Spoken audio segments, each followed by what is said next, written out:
નમસ્કાર. આજે આપણે આ વિડીયોમાં ભારતનું સ્થાન, સીમા વિસ્તાર અને ભૂપૃષ્ઠ વિશેની માહિતીનો ખ્યાલ મેળવીશું. અહીં બતાવેલ આંકડા મુજબ ભારતનું સ્થાન એટલે કે અક્ષાંશ અને રેખાંશ પ્રમાણે બતાવેલ છે અને તે મુજબ છે. અહીં હું તમને યુટ્યુબ કોમેન્ટમાં 2-3 પ્રશ્નો પૂછું છું. સૌપ્રથમ એશિયા ખંડમાં ભારતનું સ્થાન ક્યાં છે? દક્ષિણે, પૂર્વમાં, પશ્ચિમે કે ક્યાં?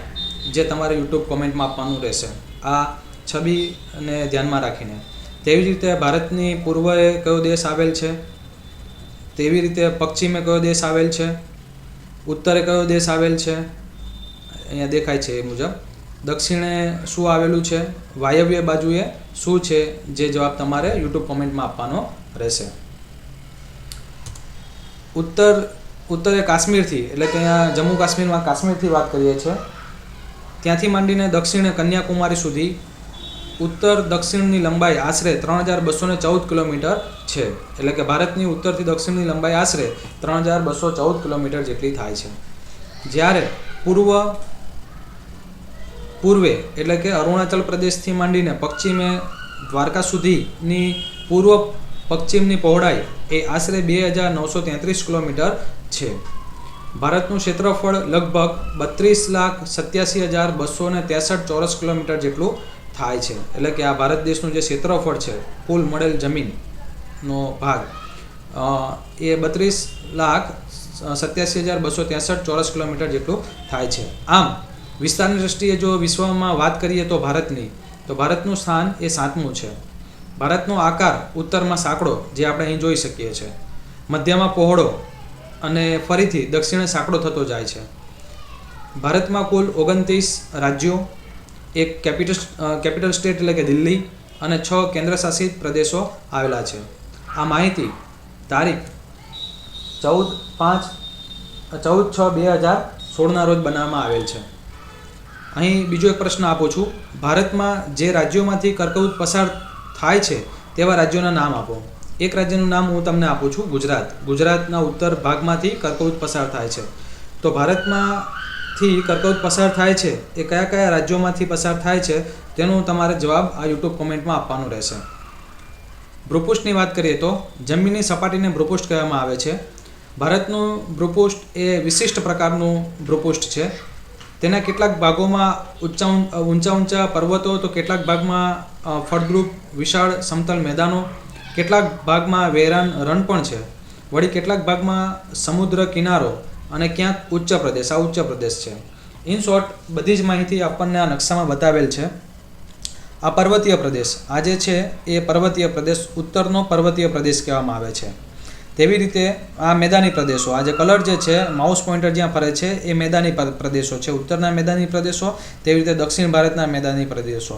અને વચ્ચે જે ગ્રીન ટાઈપ કલરમાં દેખાય છે એ શું છે? તો એ આપણને બતાવેલું છે કે ઉચ્ચ પ્રદેશો છે, એટલે કે મધ્ય અને દક્ષિણના ઉચ્ચ પ્રદેશો. તેવી રીતે દરિયા કિનારાના પણ મેદાનો છે, દરિયા કિનારાના મેદાનો અથવા તો દરિયા કિનારો પણ છે અને રણ પણ આવેલ છે. એને આપણે હવે જોઈએ. સૌપ્રથમ ઉત્તરના પર્વતીય પ્રદેશો. હિમાલય એ કોઈ પર્વત નથી, જે નોંધ લેવા જેવી બાબત છે, પણ 3 પર્વતમાળાઓની હારમાળા છે. તેને હિમાલયની પર્વતમાળા કહે છે, જે વિશ્વની સૌથી ઊંચી પર્વતમાળા છે. ઉત્તરના પર્વતીય પ્રદેશના 2 ભાગ છે. પ્રથમ જે ભાગ છે એ હિમાલયની પર્વતમાળા, બીજો જે ભાગ છે હિમાલયની પૂર્વના ડુંગરાળ પ્રદેશો, જે અહીં આપણને બતાવેલ છે. હિમાલયની પર્વતમાળા ભારતનું માઉન્ટ ગોડવિન ઓસ્ટ્રીન K2 શિખર 8611 મીટર ઊંચું છે, જે કારાકોરમની પર્વતમાળામાં છે. આ પરીક્ષામાં પૂછાતું હોય છે કે ભારતનું સૌથી ઊંચું શિખર કયું છે, જે ક્યાં આવેલું છે. તેવી જ રીતે હિમાલયનું નેપાળમાં આવેલું દુનિયાનું સૌથી ઊંચું શિખર એટલે કે માઉન્ટ એવરેસ્ટ, જે 8848 મીટર છે. આ ઉપરાંત ભારતના ભાગની પર્વતમાળામાં કાંચનજંગા 8598 મીટર, નંદાદેવી 7817 મીટર અને બદ્રીનાથ 7138 મીટર જેવા ઊંચા શિખરો આવેલા છે. હવે હિમાલયની પૂર્વના ડુંગરાળ પ્રદેશો એટલે કે આની વાત થાય છે, જે મ્યાનમાર તરફ આવેલા છે. હિમાલયની પૂર્વમાં આવેલો આ પ્રદેશનો મોટો ભાગ ડુંગરાળ છે. અહીં પતકોઈ અને લુસાઈની ડુંગરમાળાઓ તથા દક્ષિણમાં પૂર્વ પશ્ચિમ વિસ્તરેલી ગારો, ખાસી, જેતિયા અને નાગાની ડુંગરમાળા આવેલી છે. આ ડુંગરમાળા બહુ ઊંચી નથી. હવે ઉત્તરના મેદાની પ્રદેશો આની વાત થાય છે, જે જમીન નદીના કાંપના કારણે બનાવેલ છે. ઉત્તરના પર્વતીય પ્રદેશની દક્ષિણે આવેલા પ્રદેશની રચના હિમાલયમાંથી નીકળતી મોટી નદીઓ અને તેમને મળતી નદીઓના કાપથી થઈ છે. આ મેદાનોનો પ્રદેશ ઉત્તર ભારતનો ઘણો મોટો વિસ્તાર રોકે છે, તેથી તેને ઉત્તરનો મેદાની પ્રદેશ કહેવામાં આવે છે. આ મેદાન પ્રદેશની ગણના દુનિયામાં નદીઓએ બનાવેલા મોટા મેદાનોમાં થાય છે. નદીઓના સમતલ મેદાનોના આ પ્રદેશ ભારતનો સૌથી સમૃદ્ધ અને ગીચ વસ્તીનો પ્રદેશ છે. આપણે વારંવાર એવું સાંભળ્યું છે કે ઉત્તર પ્રદેશમાં સૌથી વધુ વસ્તી છે અથવા તો ગીચતા છે. મધ્ય અને દક્ષિણ ભારતનો ઉચ્ચ પ્રદેશ, જે અહીં આપણને બતાવેલ છે પિંક કલરમાં. નદીઓના સમતલ મેદાનોના પ્રદેશની દક્ષિણે મધ્ય અને દક્ષિણ ભારતનો ઉચ્ચ પ્રદેશ આવેલો છે. આ પ્રદેશ ઊંધા ત્રિકોણ આકારમાં વિસ્તરેલો છે. દક્ષિણ ભારતનો આ ભૂમિ ભાગ સાંકડો અને બંને બાજુ વિશાળ જળ રાશિ, એટલે કે અહીં આપણને દેખાય છે, જળ રાશિ ધરાવે છે, માટે તે દ્વીપકલ્પ કહેવાય છે. આ પ્રદેશ ખૂબ નાનો અને સખત ખડકોનો બનેલો છે. આ ઉચ્ચ પ્રદેશની વચ્ચે નર્મદા અને સોણ નદીની ખીણ આવેલી છે. આથી તેના બે ભાગ પડે છે. ઉત્તરનો ભાગ માળવાનો ઉચ્ચ પ્રદેશ અને દક્ષિણનો ભાગ એ દખ્ખણના ઉચ્ચ પ્રદેશના નામે ઓળખાય છે. આ ઉચ્ચ પ્રદેશની જમીન મેદાનોના પ્રદેશ જેટલા ફળદ્રુપ નથી, તેમ છતાં કાળી છે. આથી ઘણા વિસ્તારોમાં ખેતી સારી થાય છે. આ ઉચ્ચ પ્રદેશ ભારતનો ખનિજ ભંડાર કહેવામાં આવે છે. આ યાદ રાખવા જેવી વસ્તુ છે. દરિયા કિનારાના સાંકડા મેદાનો. ભારતની ત્રણેય બાજુ દરિયા કિનારો આવેલ છે.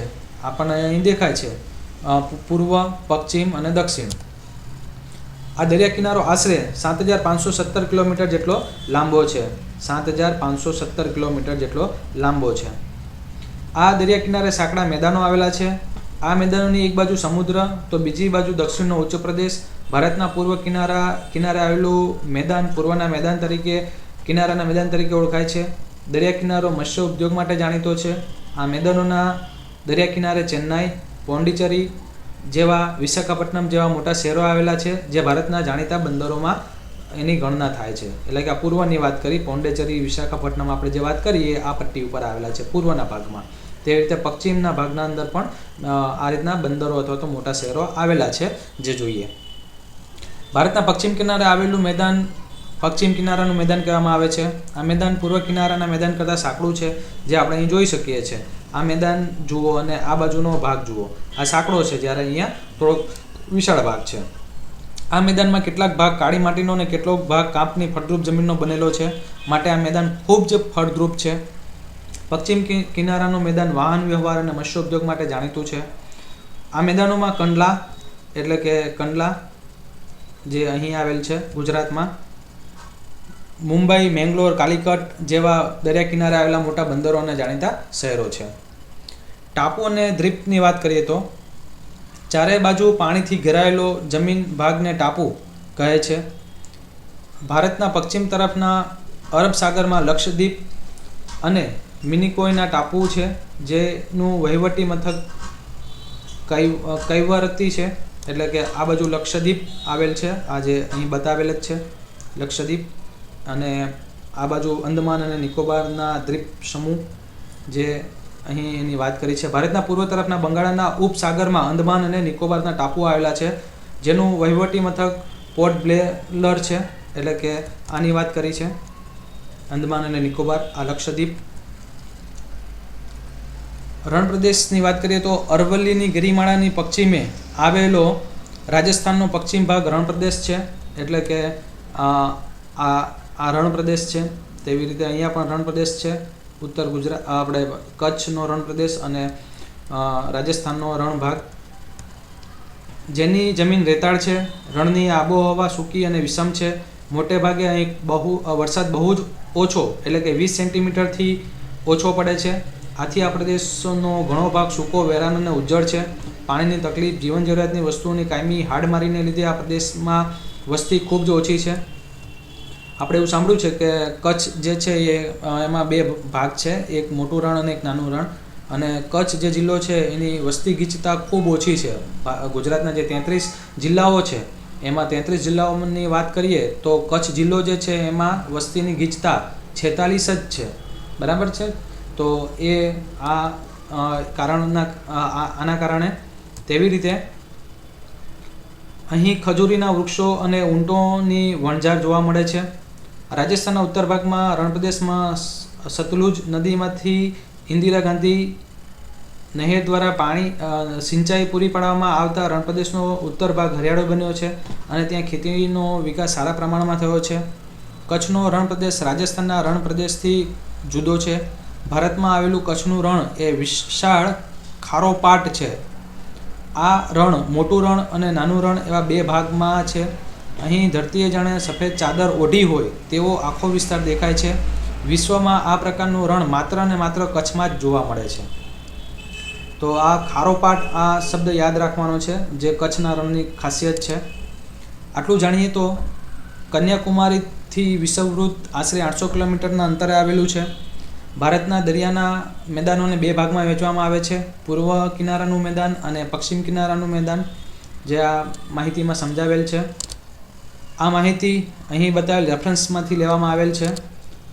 આપને આ વિડીયો ગમ્યો હોય તો જરૂરથી એક શેર અને એક લાઇક કરવા વિનંતી. આ સિવાય આવનારી પરીક્ષા બિન સચિવાલય અને સિનિયર ક્લાર્ક માટેના તમામ વિડીયો મેળવવા માટે જરૂરથી અમારી યુટ્યુબ ચેનલમાં સબસ્ક્રાઈબ કરવા વિનંતી. જો આપને કોઈ સ્પેસિફિક વિડીયો જોતો હોય જે અમારી યુટ્યુબ ચેનલમાં અવેલેબલ ના હોય તો તમે આ ઈમેલ આઈડી ઉપર અમને મેલ લખી શકો છો.